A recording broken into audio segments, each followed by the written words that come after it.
Movie की शुरुआत दक्षिण के सौंग राजवंश के समय में होती है और इस समय मध्य के मैदानों में बाहर के देश लगातार हमला करते रहते हैं। तभी डी नामक एक विदेशी जनजाति मध्य मैदानों के एक शहर पर हमला करती है और उनके जंगली रूप होने के बावजूद भी उन्हें युद्ध की रणनीति इस्तेमाल करने का बहुत ज्ञान होता है और इसलिए सीधे शहर के दरवाजे को तोड़ने की जगह वो सैनिकों को अंदर भेजने के लिए बड़ी गुलेल का इस्तेमाल करते हैं। और फिर जब उड़ते हुए सैनिक शहर के दरवाजा खोल देते हैं तब बाहर के सैनिक शहर पर हमला कर देते हैं और इस तरह वो दुश्मनों को मार गिराते हैं। तभी जनरल विलिन चौन के नेतृत्व में सॉन्ग सेना दुश्मन को रोकने की कोशिश करती है, लेकिन दुश्मन की संख्या बहुत ही ज्यादा होती है जिसकी वजह से उनका दुश्मन से निपटना बहुत ही मुश्किल हो जाता है। और उनकी किस्मत अच्छी होती है कि ज़ेंग जुनबाओ नाम का एक व्यक्ति इस महत्वपूर्ण समय में शहर के सैनिकों की डी जनजाति के खिलाफ लड़ने में मदद करता है। जुनबाओ हुजी मार्शल संप्रदाय का छात्र होता है जो लड़ने में काफी अच्छा होता है और जिसकी वजह से बहुत ही आराम से दुश्मनों को हरा देते हैं। और इस युद्ध में वो अकेला नहीं लड़ता, उनसे लड़ने में मार्शल संप्रदाय की शिमी नामक एक लड़की उसकी मदद करती है जो कम उम्र होने के बाद भी लड़ने में बहुत ही अच्छी है। और युद्ध जारी रहता है, लेकिन जुनबाओ की मदद से सॉन्ग सेना के जीतने की उम्मीद बढ़ जाती है। लड़ाई चली रही होती है कि दुश्मन सेना के एक महिला योद्धा लिन चौन को लड़ाई के लिए चुनौती देती है। अब ये देखकर कि लिन चाओ को अपने दुश्मन से लड़ने में थोड़ी परेशानी हो रही है, जुनबाओ उसकी मदद करने का फैसला करता है। और फिर कुछ देर बाद लड़ने के बाद वो महिला योद्धा अचानक से पीछे हट जाती है और वो इसलिए पीछे हट जाती है क्योंकि वो जुनबाओ से लड़कर जीतने के लिए वहाँ नहीं आई थी। उसका असली मिशन वहाँ से कुछ चुराना होता है और जब वो ऐसा कर लेती है तो वो सीधा डी जनजाति के सरदार जिसका नाम प्रिंस डी होता है उसके पास जाती है और उस चीज को उसको दे देती है। उसमें एक लंबी चाबी होती है जिसकी मदद से वो राक्षस संप्रदाय के गुरु को आजाद कर सकते हैं। और वास्तव में प्रिंस डी के हमला करने के पीछे यही राज था कि वो जुनबाओ से चाबी चुरा सके। इस चाबी की जिम्मेदारी जुनबाओ को दी गई थी और अब क्योंकि प्रिंस डी को वो चाबी मिल चुकी है जिसके लिए वहाँ पर आया था, तो प्रिंस डी अपनी सेना को पीछे हटने का आदेश देता है। लेकिन जब वो सभी वापस जा रहे होते हैं तो दो योद्धा वहाँ से निकलने से पहले शिमी को अपहरण कर लेते हैं और तभी जुनबाओ को शिमी की पुकारने की आवाज आती है। और जैसे उसको पता चलता है कि उसका अपहरण हो गया है, वो एक घोड़े पर छलांग लगाता है और उनका पीछा करते करते एक जंगल में पहुंच जाता है। उस जंगल का नाम फॉरबिडन होता है, लेकिन फॉरबिडन जंगल के अंदर जाने की कुछ देर बाद ही जो दो योद्धा शिमी का अपहरण करके ले जा रहे थे उनके घोड़े अचानक से रुक जाते हैं और डर की वजह से अपने पिछले पैरों पर उछलने लगते हैं, जिसकी वजह से वो दोनों नीचे गिर जाते हैं। अब कुछ समय में पता चल जाता है कि क्यों घोड़े डर रहे थे।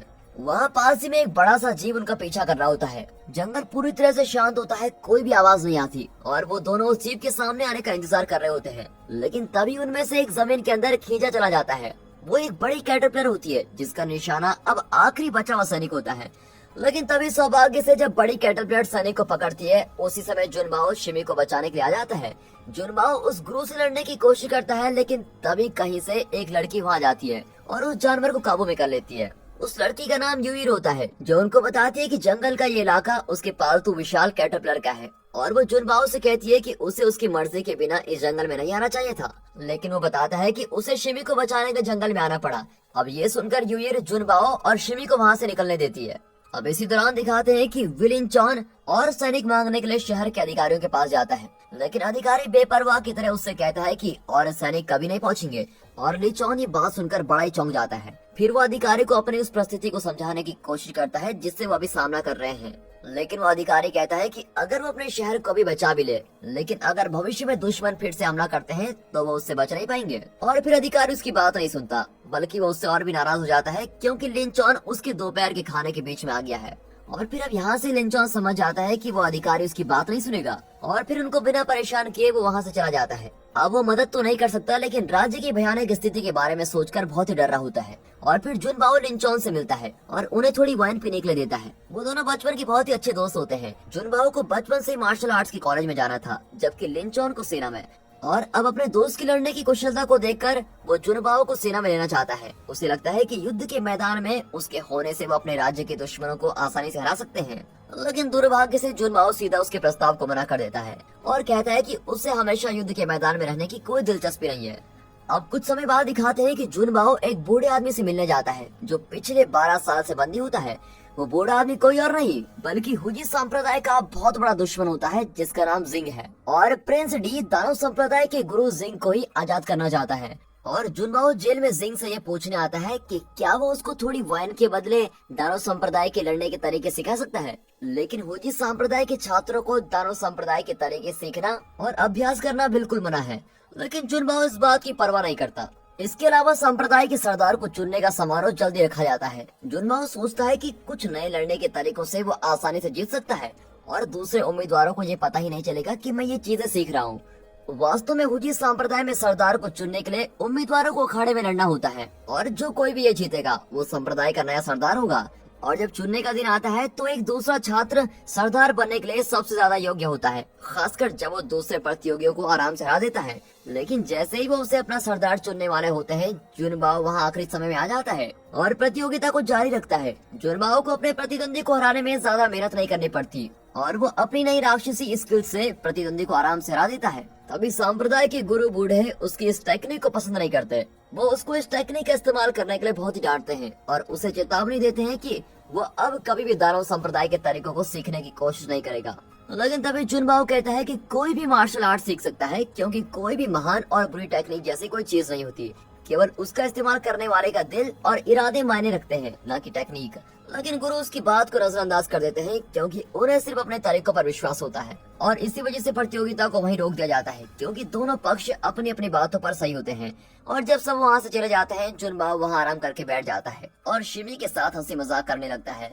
लेकिन कुछ देर बाद उसके चेहरे से उसकी हंसी चली जाती है, क्योंकि उसे पता चलता है कि संप्रदाय के गुरु ने जो उसे कैद की चाबी को ध्यान में रखने की जिम्मेदारी दी थी, उससे वो चाबी गुम हो गई है।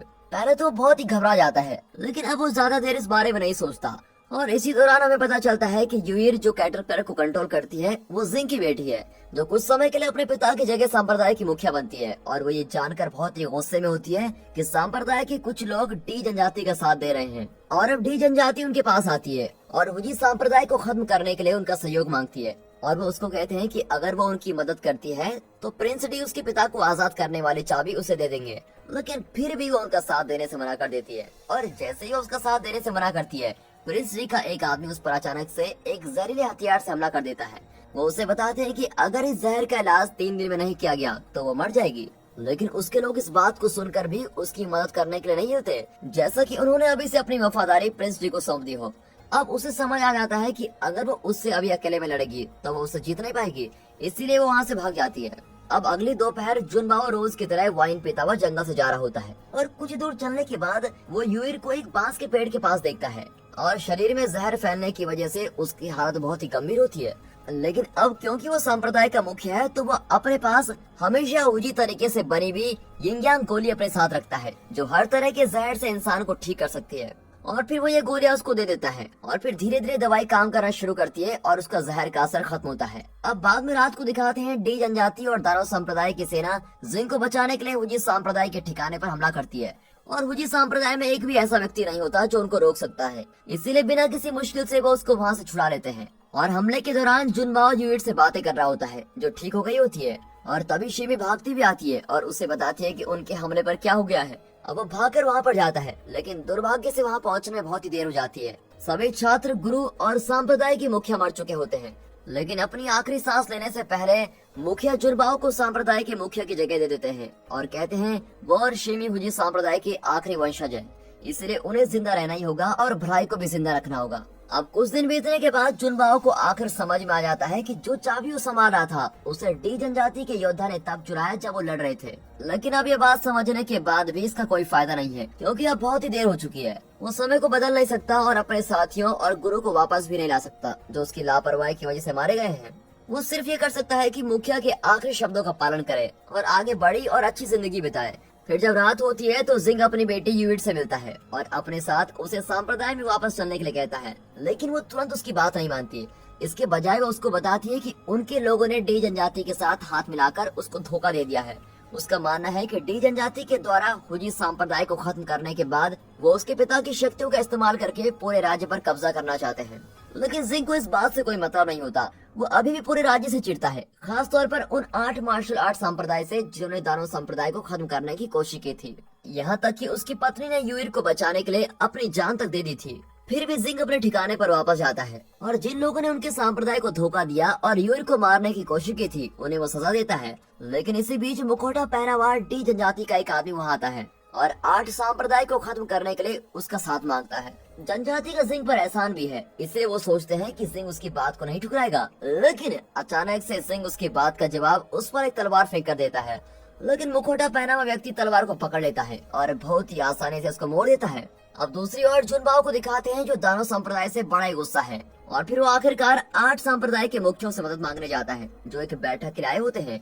हालांकि उन्हें शुभकामनाएं देने के बाद वो वहाँ आने का असली कारण बताता है, जिसे सुनकर 8 मुखियों में से कोई भी उसके बात का जवाब नहीं देता। और ऐसा इसलिए होता है क्योंकि जिंग उन सभी को मार चुका है और वो अचानक से जुनबाओ के सामने आता है और फिर गुस्से में जुनबाओ दानव संप्रदाय के मुखिया पर हमला कर देता है और वहाँ लड़ाई शुरू हो जाती है। और जैसे ही वो जिंग से हारने वाला होता है यूर उसकी लड़ाई रोक देती है और अपने पिता को बताती है कि जुनबाओ ने उसकी जान बचाई थी।